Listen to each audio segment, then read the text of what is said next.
c'est-à-dire ça permet de montrer via ce hashtag que en fait le harcèlement sexuel il est partout, il n'est pas que dans certaines industries, dans certaines entreprises ou dans la rue ou dans les transports, il n'est pas que dans certains quartiers sensibles. En réalité, 20% des femmes vont être au cours de leur carrière professionnelle victimes à un moment donné ou à un autre de harcèlement sexuel. Donc c'est ce que ça permet de visualiser.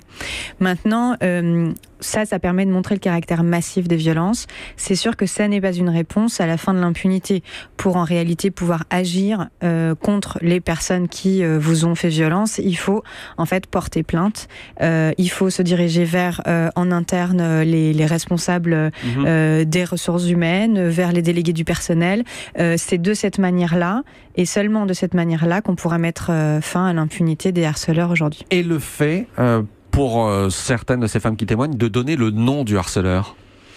Nous, là-dessus, on est assez précautionneux, c'est-à-dire que elles peuvent potentiellement s'exposer à des recours. Donc là, je laisserai mon... On va voir ça avec Katia Dubreuil dans un instant. Exactement. Donc, ce qu'il faut, c'est pouvoir garder toutes les preuves et en fait agir en justice, parce que c'est par la justice, c'est en faisant valoir le droit que ces femmes pourront déjà faire valoir le fait qu'elles ont subi un préjudice et puis aussi faire vraiment justice. C'est devant les tribunaux, c'est pas sur les réseaux sociaux.